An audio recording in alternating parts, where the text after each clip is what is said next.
Vote ঘোষণার আগেই দেওয়াল লিখনে ব্যস্ত রায়গঞ্জ লোকসভা কেন্দ্রের তৃণমূল প্রার্থী কৃষ্ণ কল্যাণী। নির্বাচনের তারিখ ঘোষণা না হলেও জোরদার প্রচারে নেমে পড়েছেন রায়গঞ্জ লোকসভা কেন্দ্রের তৃণমূল প্রার্থী কৃষ্ণ কল্যাণী। বুধবার সকাল থেকে করণদিঘি বিধানসভার বোতলবাড়ি, সাবধান, রসাখোয়া, ভুলকি, দমোহনা, রানীগঞ্জ সহ ডালখোলা এলাকায় প্রচার করেন তিনি। এদিন নির্বাচনী এলাকায় গিয়ে দেওয়াল লিখনে অংশ নেন তিনি। এদিন করণদিঘিতে তাকে সংবর্ধনা জানান জেলা পরিষদের সভাধিপতি পম্পা পাল এবং করণদিঘির বিধায়ক গৌতম পাল। এছাড়াও করণদিঘি পঞ্চায়েত সমিতির সভাপতি নেহা, 14 নম্বর জেলা পরিষদের সদস্যা কৃষ্ণা সিংহ রায় চৌধুরী, ব্লক সভাপতি সুভাষচন্দ্র সিনহা উপস্থিত ছিলেন এদিনের কর্মসূচিতে। 13 অঞ্চলের অঞ্চল সভাপতি, বুথ সভাপতি, মেম্বার সহ সংগঠনের নেতা কর্মীদের সাথে সাক্ষাৎ করেন প্রার্থী কৃষ্ণবাবু। মুখ্যমন্ত্রীর বিভিন্ন প্রকল্পের বার্তাকে সামনে রেখে ভোট প্রচার করেন তিনি। পাশাপাশি সিএএ নিয়ে বার্তা দেন কৃষ্ণ কল্যাণী। কি রয়েছে আপনার আজকে? দেখুন, আমি আমার বন্দরে কালী মন্দির থেকে পূজা অর্চনা করে আজকে আমি করণদিঘি বিধানসভায় বোতলবাড়ি থেকে আমার প্রচার পর্ব চালু করেছি। এখন আমরা 5টি জায়গায় গিয়েছিলাম, এখন রসাখোয়া অঞ্চলে এসে পৌঁছেছি।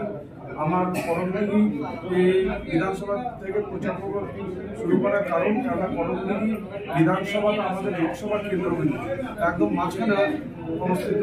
আর এখান থেকে যেমন গোয়ালপুকুর, চাকুলিয়া, ইসলামপুর, এদিকে আমাদের রয়েছে রায়গঞ্জ, হেমতাবাদ আর কালিয়াগঞ্জ, মাঝখানে করণদিঘি রয়েছে। সেই জন্য আমরা স্ট্র্যাটেজিগতভাবে করণদিঘিকে ইয়ে করেছি। আজকে আমার সাথে করণদিঘির বিধায়ক গৌতম পাল, আমাদের সাথে আমাদের জেলা পরিষদের সভাধিপতি মাননীয় পম্পা পাল, পঞ্চায়েত সমিতির সভাপতি। পাশাপাশি আপনাকে দেওয়াল লেখন করতেও দেখা গেল, কি বলবেন? হ্যাঁ, আজকে আমার কর্মীরা সবাই দেওয়াল লিখবে।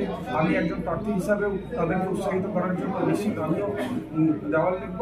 আমরা একটা তৃণমূলের কর্মী, আজকে আমাকে প্রার্থী তৃণমূল দাঁড়িয়েছেন আমাদের সুপ্রিমো মমতা বন্দ্যোপাধ্যায়, আমাদের সেনাপতি, সাধারণ সম্পাদক তৃণমূল কংগ্রেসের। হ্যাঁ, উনি আমার কোনো আস্থা রেখেছেন, বিশ্বাস রেখেছেন। তো আমি আমি প্রথমে মনে করি আমি একজন কর্মী, সেই জন্য আগে একটা কর্মীর কাজ করছি। তারপর কেন্দ্র সরকার যে সিএ লাগু করেছে, সেটা কি এই ভোটে কি প্রভাব পড়বে আপনাদের? আজকে কেন্দ্র সরকার লাগু করেছে। আজকে মানে 1972-এর আগের ডকুমেন্টস এই সিএ অ্যাক্টে বলা আছে দেখানোর জন্য প্রমাণস্বরূপ। তো আমি আগে জানতে চাই, যারা সিএ অ্যাক্ট ড্রাফট করেছেন কিংবা সিএ অ্যাক্ট যারা পাস করেছেন, তাদের ডকুমেন্টটাকে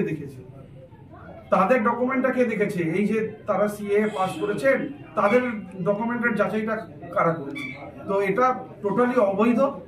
এই হিসাবে স্বৈরাচারী, মানে উনি যে কোনো একটা মানে অ্যাক্ট নিয়ে আসলেন আর তার ফরমান জারি করে দিলেন, এটাতে সাধারণ মানুষ মেনে নেবে না, সাধারণ মানুষ এর প্রতিবাদে আসবে।